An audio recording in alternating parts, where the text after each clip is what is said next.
Before we begin today, a brief content warning. Today we are going to be discussing Season 2, Episode 9 of Twin Peaks, otherwise known as Arbitrary Law. This episode does contain depictions of yellowface and references to sexual assault. Listener discretion is advised.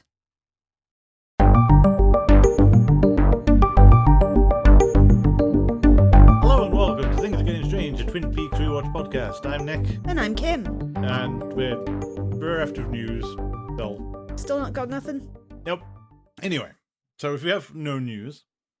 Let's get on with arguably the most important episode we've had for a while. Yes, and possibly the most popular.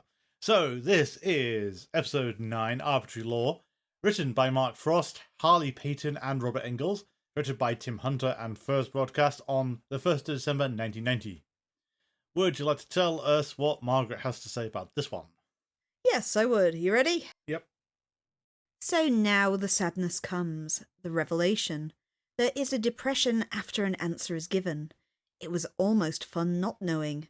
Yes, now we know. At least we know what we sought in the beginning. But there is still the question, why? And this question will go on and on until the final answer comes.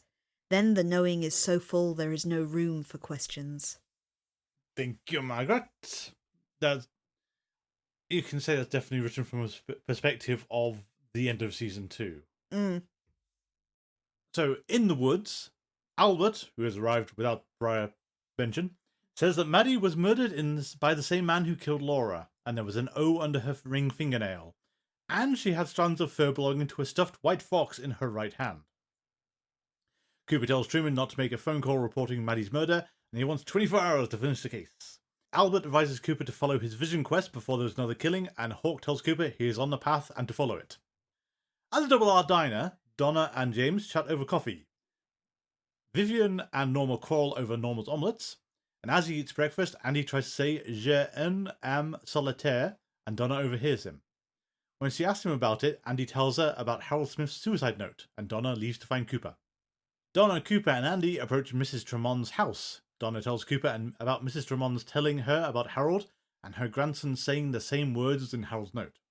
When they knock on the door, a middle-aged woman answers. She identifies herself as Mrs. Tremont and tells Donna she could not have seen her mother because she's been dead for 3 years. She also has no children. When the woman learns Donna's name, she gives her an envelope that she found in her mail the day after Harold's death, addressed to Donna in Harold's handwriting. The envelope contained a page from Laura's diary. Cooper asks Donna to read it for February 22nd, which describes a dream Laura had that seems identical to Cooper's dream. She writes that she has to stop Bob and she is afraid of only one man, Mike. Laura wonders if the old man in her dream was indeed Mike. On February 23rd, Laura wrote, "Tonight is the night I die. It's the only way to keep Bob away from me." Cooper remarks that Laura and he had the same dream. He tells Andy to take Donna home and goes to see Gerard. Cooper talks to Mike while Dr. Hayward urges him that Gerard be given his drug. Cooper urges Mike to tell him how to unlock the dream, and Mike tells him that when he and Bob were killing together, there was a perfect relationship, appetite, satisfaction, a golden circle. Cooper says he gave his ring to the giant. Mike says the giant can help him find Bob, but Cooper must ask him first. As Cooper leaves, he encounters the old waiter who carries a glass of milk and says, "I know about you. That milk will cool down on you, but it's getting warmer now." He gives the thumbs up sign to Cooper. In Ben's office, Truman tells Cooper about finding a record of the telephone call Leyland reported, a call to Laura Palmer's number. He notes the stuffed white fox and concludes that Maddie was here. Albert reports that Maddie died the night before last between 10 p.m. and midnight, and Truman says this fits. "We didn't take Ben until after midnight," he notes, albeit an apparent error. Albert gives Cooper the results of Ben Horn's blood test. At the sheriff's station, a workman adjusts the sensitivity of the sprinkler system, while Andy tells Lucy he wants to talk about their baby. Lucy tells him she is not certain if the baby is his or Dick's. Andy calls Tremaine, and they tell him they need to talk. Catherine, disguised as Tojimura, visits Ben's cells with papers for him to sign. Ben says he cannot deliver on the Ghostwood contract, and Tojimura asks for the return of the $5 million. Ben explains about Jerry looking for a better lawyer. Catherine extends a bare pedicured foot through the bars, and Ben recognizes her as Catherine. Ben asks her to tell Truman about his being with her on the night of Laura's murder, and signs Ghostwood and the mill over to her, and she starts to leave. She tells him she will consider telling the sheriff what she knows, and says we've spent the entire adult life lying to each other, why spoil it with the truth now? Leyland greets Donna, who's come over to deliver a tape of the song she, Maddie, and James recorded so that Leyland may mail it to Maddie. He recognizes she is wearing Laura's sunglasses and becomes agitated. She tells him about the discovery of Laura's secret diary, and he gets a phone call from Maddie's mother, who reports that Maddie never came home. When Donna becomes upset, Leyland suggests lemonade. He then puts on a phonograph of Je Tendre and asks Donna to dance with him. Flashes of Bob are seen as thunder is heard. Leyland grabs Donna, seemingly prepared to attack, but the doorbell rings. Leyland admits to Truman, who tells him he needs Leyland's help because there has been another murder. Making the connection, Donna walks through the woods crying. James arrives on his motorcycle, and Donna tells him that Maddie has been killed, and James says they could have helped her. He says this is no good, and Donna asks him not to leave. He says nothing they do matters, and he leaves Donna in tears. At the roadhouse, Cooper and Albert are waiting alongside Ben Horn. Truman brings Leyland in, and Ed Hurley joins them shortly afterwards. Cooper tells him to clear a space in the centre of the room and surmises the investigation and his techniques. He says he needs magic, but someone is missing. Bobby wheels in Leo Johnson, and as the clock strikes 3 p.m., Major Briggs enters with the old waiter who had flagged him down. The waiter gives Cooper a stick of gum, which Leyland recognizes as gum from his childhood. The waiter says, "The gum you like is gonna come back in style," causing Cooper to recall his dream. Laura then whispers in his ear, "My father killed me," to Cooper. The giant appears and drops Cooper's rings to the floor. Cooper puts a stick of gum in his mouth, picks up the ring, and tells Ben Horn to accompany him to the sheriff's station, with Leyland as Ben's attorney. As they leave, Cooper flashes the thumbs up sign to the waiter and the remaining members of the cast. Everyone arrives at the sheriff's station at 3:56 p.m. Cooper tells them to take Ben Horn into an interrogation room, and Leyland says he wants to begin bail proceedings, but Cooper puts him off and then whispers something to Truman. When they open the door to the interrogation room, they push Leyland inside and lock the door. Leyland starts to hoot and slams himself against the walls, and Cooper tells Hawk to take Ben upstairs and release him. Ben expresses shock, and Hawk says that it is not Leyland contained in the room. When Cooper explains to Truman what Laura told him in her dream, Truman remarks that he needs hard evidence, so Cooper suggests a confession. They cuff Leyland to a chair as Hawk keeps a gun aimed at him. Truman reads him his rights, and Leyland laughs and says, "I suppose you want to ask some questions." When Cooper asks if he killed Laura Palmer, Leyland hoots and says that's a yes. He admits to killing Maddie because he has a thing for knives, just like what happened to Cooper in Pittsburgh. He describes Leyland as a good vehicle, but says it is time to shuffle off. When Cooper asks if Leyland knows what he has done, he tells Cooper to watch Leyland when he goes. Truman has had enough, and they leave Leyland alone. Dick Tremaine arrives, and Lucy takes him into the sheriff's conference room where Andy is. She tells them that she's going to keep her baby and will depend on a postnatal blood test to determine who is the father. Regardless of the result, she will choose between them who will act as the father. Dick's cigarette smoke rises towards the smoke detector. Outside the interrogation room, Cooper says Ben Horn's blood type was wrong. He also points out the action of the dwarf in his dream, dancing, and points to Leyland's compulsive dancing. The man next door to Leyland's grandfather was Robertson. Mike said people Bob inhabited were his children, son of Robert, and the name being spelled out under the fingernails. Leyland killed Laura because she was onto him, as he learned from her diary. Leyland placed the call to Laura from Ben's office. Cooper suggests that Leyland killed Maddie because she reminded him of Laura. Leyland recites the poem "Firewalker's Me" and screams the last line. Dick smoking calls the sprinkler system to go off, and Leyland and Bob go ballistic. He hoots and beats his head against the door repeatedly. Cooper calls for Harry to unlock the door, but he slips on the wet floor as Cooper tries to call out to Leyland. Harry manages to open the door, and Cooper, and Albert find Leyland on the floor, bleeding. Now Lucy is dying, Leyland remembers to his horror that he killed his daughter and weeps as he begs for forgiveness. Trying to comfort Leyland, Cooper kneels beside him and takes him in his arms. Leyland recounts the story of how he met Bob as a boy, explaining that Bob came to him in his dreams and told him he wanted to play. Leyland invited him inside, and Bob opened up and went into him. When Bob was inside him, he made Leyland do terrible things, and when Bob left, he couldn't remember anything he had done. Bob wanted to take more lives like Teresa Banks, and he also wanted more bodies that him and the other spirits could possess. He says they wanted Laura, but she fought them. She would not let them in, so they blamed Leyland for failing to provide her to them, so they made him kill her. Realizing all the horrors he was involved with, Leyland once again starts begging for forgiveness. Cooper comforts Leyland and tells him the time has come to seek the path and to enter the light. Leyland says he sees Laura in the light and dies. The next morning, Cooper, Truman, and Albert encounter Major Briggs on the path in the woods. Truman remarks that Leyland was completely insane. Albert says people saw Bob in visions. When Truman says he has trouble believing, Cooper asks if it is any easier to believe a man would rape and murder his own daughter. Briggs asks if it matters what the cause is, and Cooper replies yes, it's our job to stop it. Albert suggests maybe that's all Bob is, the evil that men do, and that it may not matter what they call it. Truman agrees and says that if Bob were real, he has gotten away and questions his whereabouts. In the dark of the woods, an owl flies by a crashed car and through a ravine. Thank you. Well, it's the big episode where everything happened. And yet, it's still got redundant side plots in it. Were the Reddit folks not happy the fact that we still had Lucy's baby stuff going on, and the fact it's instrumental to the big denouement? I didn't see much reference to that. The Reddit folks actually echoed a lot of what the critical reception of this episode was at the time. Okay. So, it should be noted that at this point, Twin Peaks is into its decline, Yes. which led to its eventual cancellation. So, because they technically revealed Laura Palmer's killer last episode, the slide has begun because people were starting to move away now that they knew who the killer was. Mystery was solved last time. And a lot of the critics at the time, although it did get overwhelmingly positive reviews this episode, said everything felt too rushed and chaotic. You've come this far, you want your big climatic reveal, your big climatic showdown, I guess, and not just whatever we call that sequence of events in the Roadhouse. It's probably fair. It is. I was surprised to discover that this episode happened so fast. I thought there were intervening episodes. What, that they accused Leland and then there was more before his death? The other way around. I thought there was more between the discovery of Maddie's body and Leyland being. Oh, I see. I thought there was something else in here, but apparently my memory's failing. I mean, I also remember because I could swear this is what I was told back in the day, which was we'll talk amongst other things, but the Gun That You Like has come back in style is going to be part of this. Oh, that makes me angry.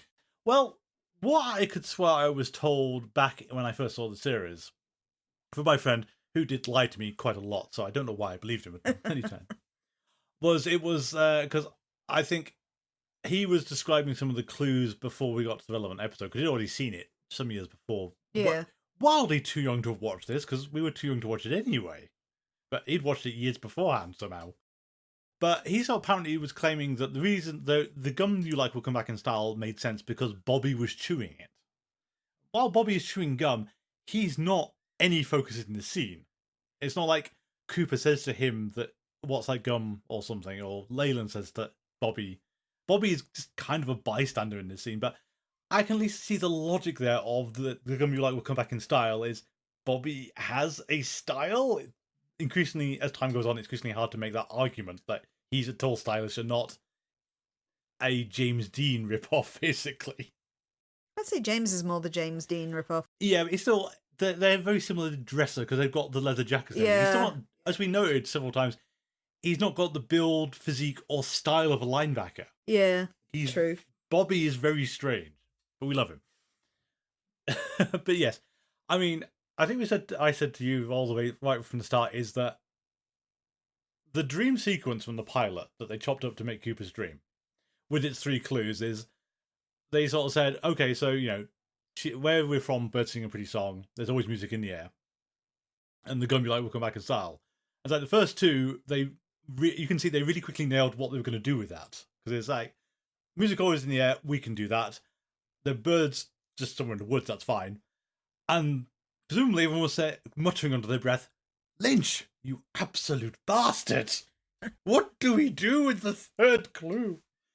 Because, I mean, I do feel for them. I don't know how you resolve that and turn it into anything that makes sense. It's resolved in such an unsatisfactory way, though. Yeah, and I think it's interesting that David Lynch isn't involved in this episode because it's one of those I want to believe he would have had a different take. Or possibly even just ignored it even at this late stage and just said, it doesn't matter. Yeah. You already had that one shot earlier in the episode of Leyland chewing gum. And Yeah. maybe that could have just been enough. Yeah, and I think as well, though, it's the whole, I think you needed to plant this earlier. The clues in general, I don't think work very well in this. I do like them for how iconic they are, because in particular, the Gum You Like will come back in style is the line that has persisted. It's the line that everyone knows. Yeah, because it makes no sense. But at the same time, they're not really clues for the audience, because the second one pops up, Cooper immediately tells you what it means. Yeah. So it's not that you've noticed as an audience member that Leyland always he doesn't smoke, he has a particular sort of gum or something like that. I mean, that's the kind of thing you It's should have done. literally not relevant until this moment. Yes. And I think they should have done that. Well, I mean, I think that points to the perception of Twin Peaks, which is the problem of it being a police procedural or anything kind of like that. And I think the way they handle the clues kind of indicates it's not. You should never have thought of this as anything like a typical detective show. It's a soap opera. It's a soap opera, but it's a weird soap opera as well, though. Mm. Because the logic doesn't matter. It's very much. I saw a thing recently about how the perception of films at the moment is basically the fact that you have to be very literal to the audience. You have to explain what's going on. Yeah. And it's like some of the big films, like the 60s and 70s, and even into the 80s and 90s, were things that don't necessarily make logical sense, but will provoke emotions in you. And one of the ones will be like something like 2001, where, but a chunk of the film, it will make a coherent sense. The very start of the film, though, you're going to have to figure it out yourself. And the very end of the film, you're going to have to figure it out yourself, because it's not going to handhold you what's going on at the end of the film. But it sparks a specific emotion in you, and it's one of those, is that enough, or do you need to spell out what's going on? Yeah, I see your point. And I think Lynch is very much on that kind of angle. He put the clues in, but doesn't really care how they resolve. They're an aesthetic rather than part of the makeup. It's like notoriously David Lynch would never explain his films or his productions. Well, Eraserhead, I think you kept saying he insisted no one ever figured it out. For years, people have tried to analyse Eraserhead, and he always maintained that nobody had got it right. Of course, you're not going to say if people did get it right. No, and I think he would have seen far more value in never confirming anything. Yeah. Because this is one of the things that's been turning around in the back of my mind, because we're going to do Taddock eventually. Yes. And a lot of it's just how someone like David Lynch handles the audience questions versus how Gooseworks handles it. For reference, in case people don't know, Taddock is the amazing digital circus. Yes. And I'm not going to criticise Gooseworks at all, because they're a very different situation. For one thing, her station and David Lynch's station, miles apart. David Lynch has a lot of things to fall back on. But David Lynch is very much a case of, here is my art. I'm not answering questions. Do what you want with it. And Gooseworks does want you to get what she was going for. It's a problem. Well, it's not really a problem if it's what they're going for, but Yeah. It's something you see a lot in modern media. I think it's because we have that direct line to the creator as well via X, via Blue Sky, however you can get hold of them, where you can ask them questions and they can reply. Back when Twin Peaks was made, people couldn't have just got David Lynch on the line and said, hey, what did this mean? You have to wait for a press interview for someone to ask them and for David Lynch to swerve around it. Yeah. It's the best you're going to get. But I think as well, though, it's a fandom thing as well, though, where people want the correct answer. Because I saw a comment the other day, and I think it's actually come from Roger Ebert or someone, and his observation of fandom, like even in the 80s and 90s, was they don't want questions answered. They want you to tell them they're right. Yeah. What they're asking you is something they're pretty sure is correct already. They just want you to validate it. And fandom could be a wonderful thing, but that aspect of it is actually really troubling, because that's the antithesis of art, basically, which is your reaction to it is more important than what the person was trying to do with it. To loop back to Twin Peaks, one of the interesting fan takeaways about Leyland Palmer, and just as a side note, Carl McLaughlin was nominated for an Emmy for this episode, and Ray Weiss was not, and I would like to speak to someone about this. He was doing a sterling job. Oh my god, he was incredible. I did a Google search specifically because I wanted to know if he'd ever been nominated for any awards as Leyland Palmer. And I think he was nominated for like a Saturn for Best Supporting Actor for Fire Walk with Me, but he didn't win it. But he was never nominated for anything for Twin Peaks. What is wrong with people? I mean, we have that quote from him about how he didn't like finding out he was the killer because he didn't want to go off the show. Yeah. But I'm guessing that he wasn't bitter about these people. It's like, I'm going out on the highest point I possibly can. I'm putting everything into this. And nothing held back. It's chills. He's incredible. Yeah, he is really spectacular in this episode. But one of the biggest fan debates about this episode in particular is where Leyland starts and Bob ends. Yeah, because we kind of got into that last time as well, and I think they actually make it a lot clearer in this one, and I think possibly overplay it. I know, it might be something you might want to watch again, but it's particularly Leyland's death scene, where he suddenly snaps back. if you believe that is Leyland, Yeah. and recalls killing Laura and is tearful, and Cooper absorbs him and essentially acts as his spirit guide to help him pass on. Yeah. Fans take the face that Leyland makes when he's dying as being insincere, and the idea that this might be Bob's last hurrah of essentially screwing with Cooper. I can kind of see that. At the same time, I don't buy that Bob wouldn't let Leyland just suffer for just that few minutes. Bob is a malicious spirit. Bob also feeds on suffering. Yeah, so I don't think he wouldn't pass up the opportunity to make Leland just experience everything in that window. Yeah. So I don't buy that. I buy that the spirit has left Leyland when he's actually dropped to the floor. But yeah, there is this one makes it sort of tries to imply more that when Leyland's in killing mode, it's all Bob all the time.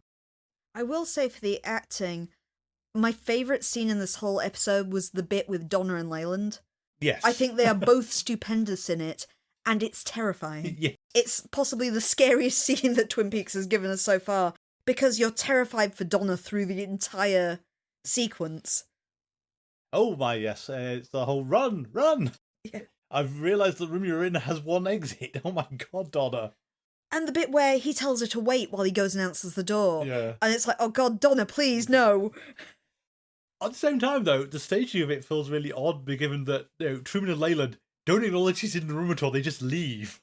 I don't think Truman even sees her. No, but like Leyland's even turn around and say, "Oh, sorry, Donna, I've got to go." But it's the saviour. It's that bit we were discussing about being left alone with an adult male like that when we were watching it. Yeah. But basically, the conclusion the two of us came to is Leyland is essentially family to her. Yes. Both of their families have grown up together. She trusts him like she would her father.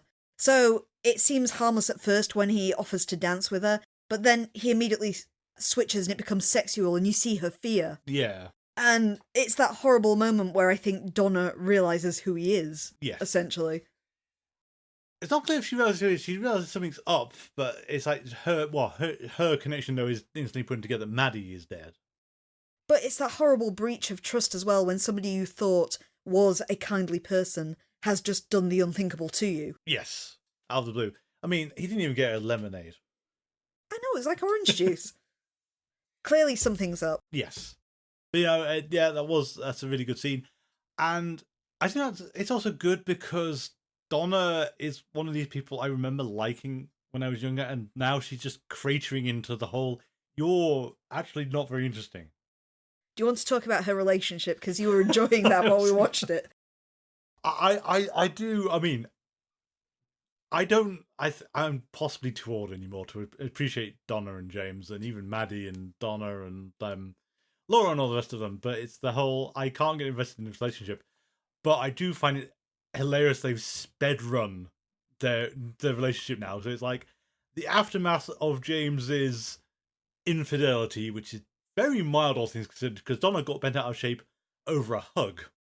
They did kiss. She didn't see that, though. Mm. She saw the hug, and that got her bent out of shape. But yes, it's true. But the fact that we've got the reaffirming their relationship, and James has given her a ring, and then there's that really strange thing about, oh, the lady at the jewelry store has really big fingers, but this will fit you, Donna. James, there's an implication here I don't think quite thought through. It blatantly doesn't fit as well. That too, but also James... James, I don't understand you anymore. Anyway, it's the fact that within the day, they basically can't communicate, and it's the whole, this relationship. The writers have decided this relationship is a disaster. I'm not sure why they did. They are very young. They are very young, yeah. But yes, well, the relationship seems to be back on the rocks again, seconds after it was established, which is kind of funny. There aren't actually many subplots in this episode. The other major one is Andy. Talk about the other subplots, then we can talk about the Bob in the room. Yes. Go Lucy. I don't... Well, no, actually, no, I do know what she did. She kind of wants Andy to be something he's not, and it's like... It's watching her get excited when Andy is technically taking charge. The second he holds for waiting to go to the phone, though, it just fades away. Everything she likes about him is gone. I love again. the focus of that scene being Lucy's face. It's just how the minute expression changes as he's talking. It's comes how across very Andy goes nicely. from being sexy to being absolutely exasperating in As seconds. usual, yeah. Lucy is basically introduced not a soap opera plot, but a sitcom plot now. Because I don't know how you read the situation of she is pregnant with one of these guys' children, and she wants both of them to be involved until post-pregnancy when they can tell definitively which one is the father. And it's the whole... You don't think this is... Do you want them to just snipe at each other constantly? Because that's what they're going to do from now on. This is a sitcom plot. You've also got the whole awkwardness there of Andy, you get the impression, would actually be a good and caring father. Yes. Dick doesn't care. No. And it's Lucy, why are you even bothered with this? Yes, the child might be his. However, while these days you probably actually could tell who the father was at this stage of pregnancy. I don't think in the 90s you'd be able to pull that off very easily. I believe you can, but from what I'm aware, it's frowned upon because it's something that could be potentially harmful to the developing baby. Yes. So the usual thing is still to wait till the baby's born. Okay. So it's not like confirming the gender beforehand, which you can do off the amniotic fluid, I seem to remember. Well, you can tell the gender from a scan. That's also true. There's a whole thing about Throckmorton's shadow. Ah, yes, I've heard of Throckmorton's shadow. It's got a great name as well. But have you heard of it? That Throckmorton the skateboarder? What's Throckmorton's skateboarder then? So it was it's an example in a physics textbook or something, and it was basically your friend Throckmorton, and it was on Tumblr. It said, "My friend what?" And so they explained what Throckmorton's shadow was. Yeah. And where this actually has come from, but for some of this textbook said, "Your good friend Throcky." My good friend who? You've killed your co-host. I have. If it ever comes around again, I'll show you the whole thing because it is a hoot. Yeah. That this is the name they've chosen for this example. So yeah, that's about it for subplots. Oh, there is one kind of thing I thought I discovered when I was researching this episode, which I'm surprised I didn't read earlier, to be honest. Okay. But it was what the original plans for Twin Peaks were. Well, given we know full well that the kill of Laura Palmer was basically of no interest to anyone. No, it's pre that. Oh, pre that, okay. What our early draft of what we were going to do. Okay. It was going to be a story about the death of Marilyn Monroe. I can see how that evolved, yeah, okay. So it's all based around a conspiracy theory that John and Robert Kennedy was somehow involved in Marilyn Monroe's death. They became Ben, Hon, and Jerry? They were indeed, yes. Okay, I see. So that's all your parallels that were going to be in place with regards to it. Ah. And, this idea, for whatever reason, didn't get off the ground and has been reworked into Twin Peaks. Okay, I can see that. Oh, no, we do have one more plot. Completely forgot about it, because we mentioned Yellowface, so we can have to talk about her. Catherine! It's such a shame it's the Yellowface, because otherwise it's a really nice scene of Ben just... basically his low ebb, and he's completely screwed over by everyone at this point. I love Catherine kicking him while he's down in this episode, though. Yeah, quite why he thought that giving a ghost would be enough to get her to confess. I love that she actually gets him kissing her feet as well. But yeah, Mr. Tojimura does kind of put the small damper on it. It really does. We didn't need this.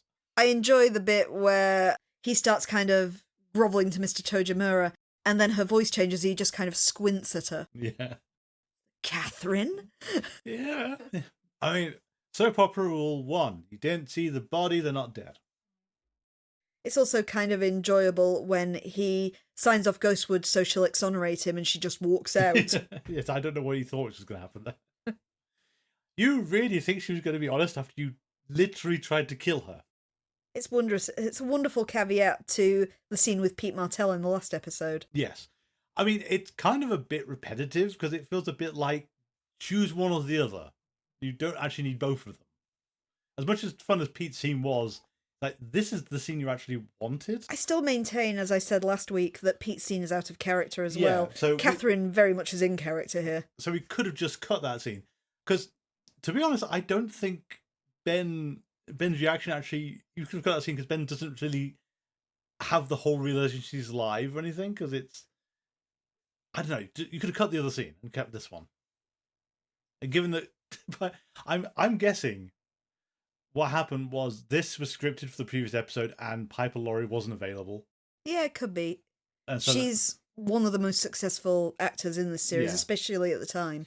So I'm betting they couldn't get her in, so they wrote that scene with Pete, and then for whatever reason said, no, wait, we still actually need to have her and Ben confront each other like this. She needs to get control of the Ghostwood project. Yeah, so she has to turn up and do this, so it's kind of just a postponement. Okay, so that's everything else. So I'm not complaining, but it's kind of odd to see Albert back, given that Gordon Cole said emphatically, Albert isn't coming back. Yeah, but then there's another murder. Oh, I know, but They get him back so fast, though. they do. I think it's very much, we need to do it this episode. We don't have the build-up we actually want for this, and Albert appearing and be obnoxious, and he's very restrained this time. We also get Major Briggs back. We haven't seen him for a long time. No. I feel the character that's missing, though, is the log lady. Yes. Well, I think the log lady, most of the female cast are just cut out of that, because in memory, it was basically they gathered the whole cast into the Roadhouse, and that feels like that should have happened.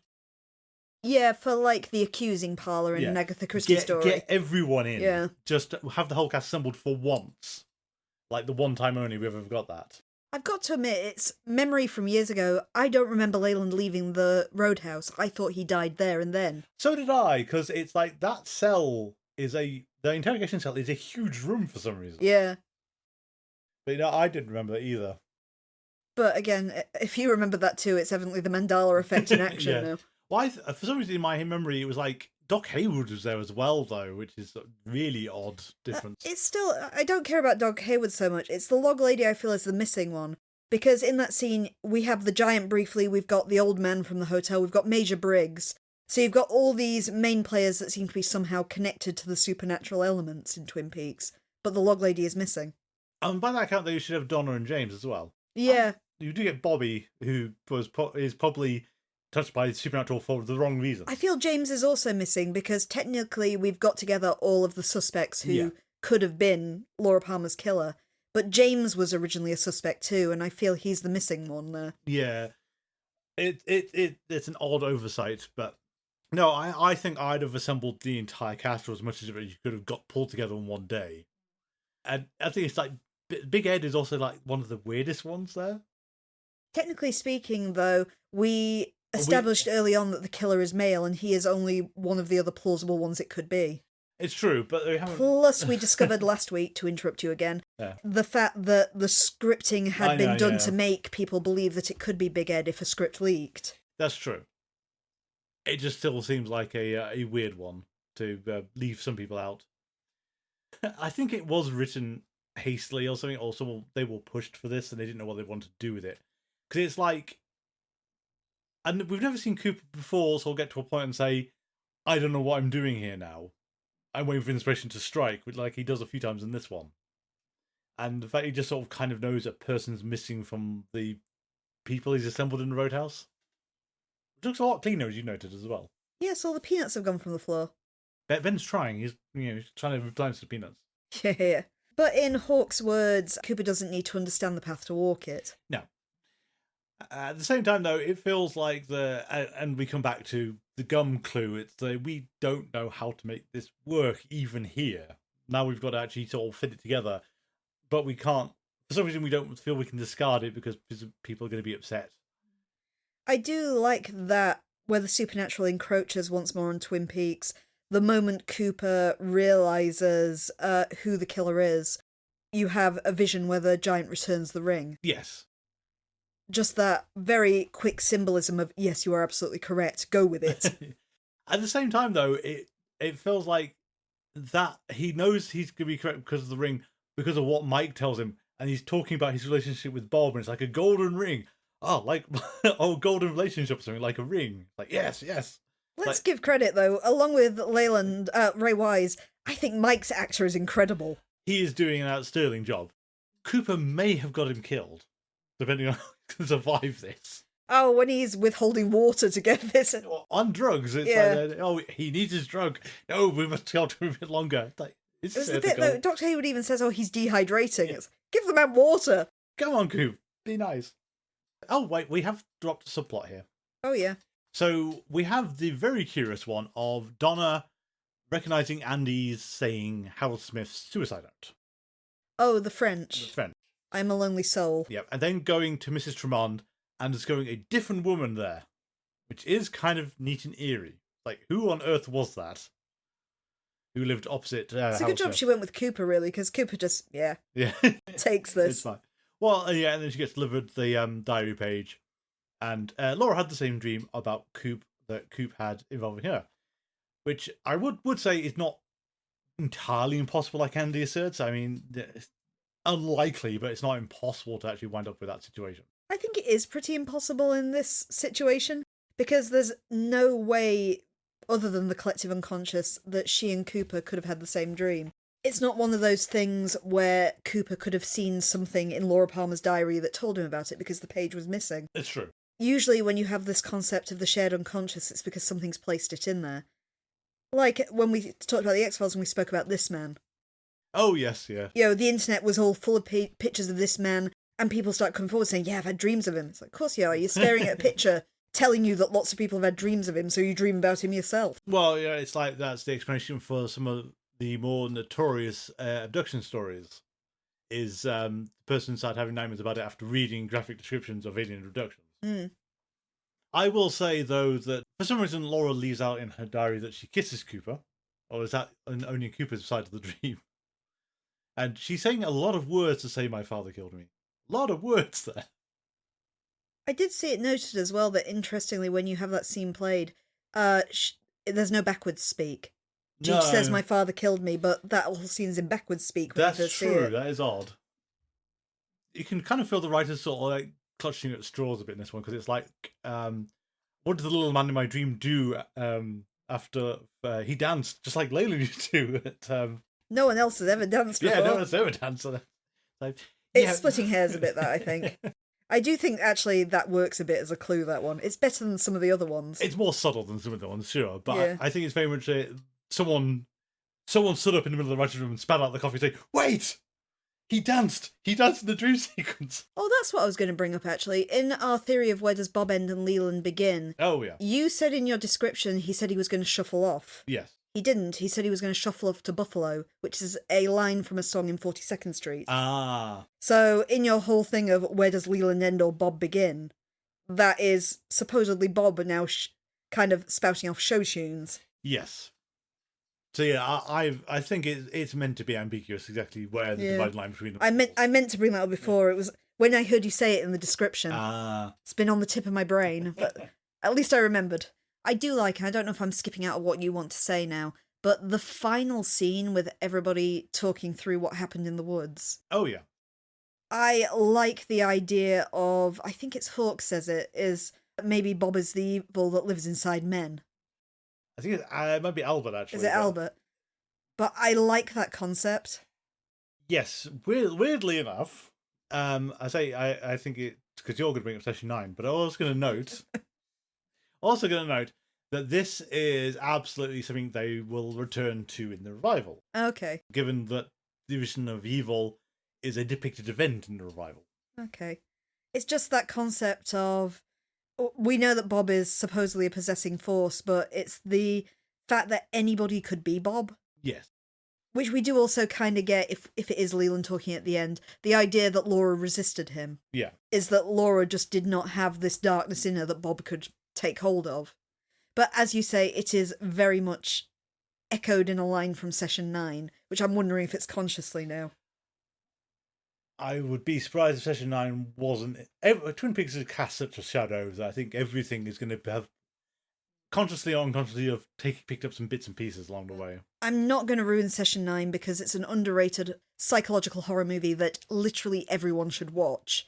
It is a wonderful film, and I've probably recommended it before, and I will keep doing so. But there is a line towards the end of the film. So part of session 9 is somebody listening through these tapes that are a woman who supposedly has multiple personalities. So he's in an abandoned asylum, and he's listening through the tapes of her sessions, with the final one, of course, being session 9.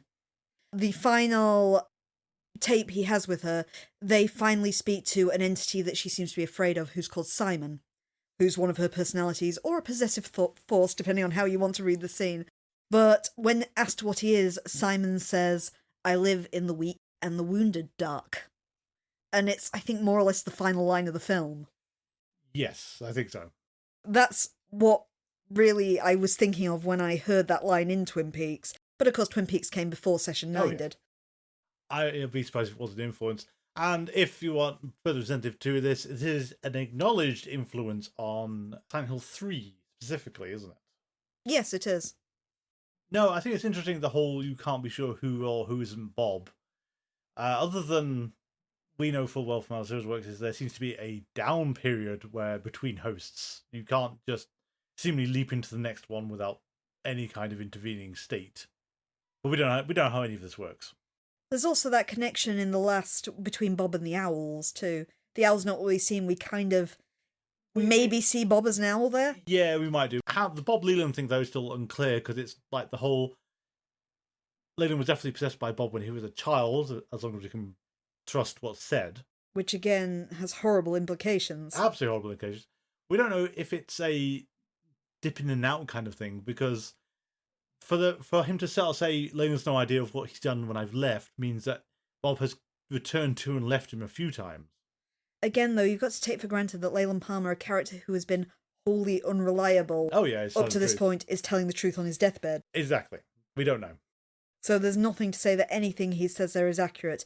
But if taken, it doesn't necessarily mean that Bob's leaving his body. It's just mean that Bob isn't always in the driving seat. I suppose so. But I think it's reasonable to suggest that Bob isn't always in the driving seat because it's hard to see a malevolent force putting up with the day-to-day life that Leyland would have for some of this. And also doing it purposely because Bob is violent and chaotic. Yes. And nobody suspects that Leyland is a violent man. No. And Mike confessing to actually doing murders in this one as well. And he and Bob used to do murders together. And it's like, how did all of this work? The fact that apparently you weren't in the same body as the one you are now or were in the same body, that's not clear. You also get the icing on the cake of Leyland Bob reciting the whole Fire Walk with Me poem too. Yes. Which is if we didn't think that he was guilty by this point, he's saying this thing kind of entrenched in this crime that we don't have an origin for, that we've not made public. Yes, come from Dreamscape. I did wonder if we really needed the explanation of, assuming again you can trust what Leyland's saying, of why they wanted Laura. Because it does seem to be just that she had a potential they either wanted or wanted snuffed out. It's not clear. I took it as it was because they couldn't have her, because there was that comment about how she resisted them. Yeah. So I think the idea is that Bob is trying to find hosts for more creatures like him, is how I read it. And the ones that aren't viable, he's allowed to kill. Yeah. But then there was also, she made some comment, it sounds like Bob does have some kind of presence inside her. It's not a lot. There's he's managed it to a point and can't go any further with it or something, because he says there's something about Bob inside her. Yeah, she does. And she talks about how he's corrupted her, essentially. Yeah. But from what Leland Bob, again, if being truthful, says, it seems like she was too strong for him, basically. He could not do what he's done to Leyland. Because conversely, if, again, they can be trusted, Leyland kind of said, oh yeah, he approached me when I was a child and asked to play, and I just said, yeah! And it was that easy with him, apparently. Well, if it's in a dreamscape, as he sort of suggests, it's one of those who probably weren't quite aware of what you were agreeing to. Yes, you look trustworthy. Gangly, greasy man. Maybe it was an owl in the vision. Yeah, and not cackling maniacally. Yeah. Roaring into the rain. Well, to be honest, it's a thing about the supernatural entities is that we have this image of Bob, and that will persist until Frank De Silva dies, in which case we'd stop using that one because we can't use it anymore. Yeah. But is that the actual supernatural force, or is that like a host along the line? Is this a previous host he's abandoned? Or are you going on the basis of whatever Bob is so incomprehensible that's just what people see? Yeah. Although you're getting into like the whole Pennywise thing in It, where that's beyond all human comprehension. So a spider then. I was thinking it more in a kind of Silent Hillian sense. The monsters, is that how you see them? I suppose so. That, Bob is how our mind can comprehend something that is entirely unknowable. Yeah. It's more the Lovecraft mythos, though. It is, yes. It's the idea that the true forms of these things is something that a human can't see without completely losing their faculties. Therefore, they've got to arrive in a form that doesn't kill somebody on sight, essentially. Yeah. Although but I have been thinking about myself like as well though. One thing I think you sort of realise in a lot of Lovecraftian stuff is what does you in when you see them is usually scale. It's not the visage isn't actually that unsettling. It's the scale of it seems to do people in when you see something that big moving around. And the Southern Reach novels does play around with that a little bit, especially in Authority, where they mention there's a videotape of something moving in the background and you can't actually see what it is, but it's big. I suppose you kind of get that in a lot of old horror, because think of Children of the Corn with He Who Walks Behind the Rose. Yeah. Is a essentially Lovecraftian entity that you never clearly see in the story. Yeah. I can't remember how the film handles him, actually. But it's the only glimpse you get of him in the story is when one character is dying, they think they see something huge and shapeless rising above the corn. Yeah. So you just get the idea of this thing that's vast and unknowable. And again, we come to the point of it's the adaptation problem of Lovecraft, Stephen King, and other people can get away with a lot because you can say it's undescribable or you can do bits and pieces of it and you don't have to speak the whole. Of course, there's the infamous Lovecraft story when one of his writer friends says, you can't have the indescribable. Something bursts out the tomb and a friend's going, it's indescribable. But it makes me think a bit of the production of Alien. Because up until Alien monsters were generally goofy. Yeah. And in most films, like the example that I used was 2001, you went to see the aliens. What, really? Yeah, Kubrick could not make this work. Right. So he said, no, cut them out. But they were meant to show up. Wise. Yeah. But again, it's the whole, Kubrick can get away with that. Ridley Scott could not do the alien. You need the creature. But the creature in the original Alien, at least, we were quite clever with in the fact that I don't think we ever see it clearly in the entire film. You see kind of parts of it and it from a distance and it with its back to you. Yes. And stuff like that. It's, there's interesting production notes on Alien is apparently the first time they put the guy in the costume. And someone said, have him run down the corridor. And Ridley Scott said, no. Every time you see it, it's going to be posed. It's going to be posed, it's going to be moving in weird ways. It's going to be elegant. Yeah. It's not a guy in a rubber suit. Even though it is a guy in a rubber suit, it's never presented as a guy in a rubber suit. I mean, it also helps that in the 70s, people did not know who H.R. Giger was. And that not knowing what he produced helps an awful lot. Well, you've got something that's like nothing you've ever seen before. And unfortunately, because it was so fun, so shocking and so unusual, everyone aped the style of it, and the alien is now a very watered down concept. In the 79, no one had ever seen anything like this. Of course, you have the other way of writing unnameable horror, is the old classic of it was a cow once. Yes. Again, where you infer to something that looks familiar and say, but it doesn't look right. Yeah. And then you just leave it to people's imaginations. Great stuff you can't do on TV, though. I'd argue The Thing. It was a dog once. It was a dog once, yeah. Well, they spent a lot of time on the practical effects, though, and a lot of money getting that to look remotely right. Or The Colour Out of Space for a more recent example of it was a llama once. Yes, but then The Colour Out of Space turns out to be pink. It's an unknowable colour. It's pink. Which there is a if you've never heard it, there is actually a thoroughly strange real world explanation for why it would be pink. Because magenta doesn't exist. Yeah. I presume that's it anyway. I think it's something like that, isn't it? It's a really weird edge case of light where this thing doesn't actually exist, apparently. Yeah. But for those of you who don't know, it's another H.P. Lovecraft story about a thing that comes down on a meteorite that is a colour that does not exist on our planet, so therefore cannot be described in Lovecraft fashion. But in the Nick Cage movie of it, it is magenta. Yeah. There's a German version of it in black and white, which I thought was a really smart way of doing it. Yeah, at least if it's in black and white, we can say, yep, that's the unknowable colour right over there. Do we have much else? Because I think we covered it, to be fair. Yeah. It's an odd thing to sort of say that this is episode 9 and there are 11 more? Oh, 13 more episodes of this season to go. But next episode, we get back to the, okay, so what do we have now? The attitude of dispute between brothers, which sounds like it's going to be Ben and Jerry doing something. If you'd like to get hold of us, our email address is thingsgetexchanged42@gmail.com. You can also get us on social media, and please do hook me up if you'd like me to present any of your X-Files or Twin Peaks or even Garth Marenghi related stuff at the beginning of this show. You can find us on Blue Sky and Tumblr at GetStrange42, or on Facebook, where we are Things Are Getting Strange, a Twin Peaks rewatch podcast. Additionally, if you're not sick of my voice right now, I also stream live on Twitch TV under the name AdverseCamber42, Mondays and Wednesdays at 8pm GMT and Saturdays at 5pm GMT, where I am currently playing Like a Dragon Infinite Wealth and Cult of the Lamb on PlayStation 5, and Danganronpa Another Episode Ultra Despair Girls on Steam. Our theme music is envisioned by Kevin MacLeod. You can find it on Compotech.com, licensed under Creative Commons by Attribution 3.0. Thank you all for listening, and until next time, please remember... The gum you like will come back in style.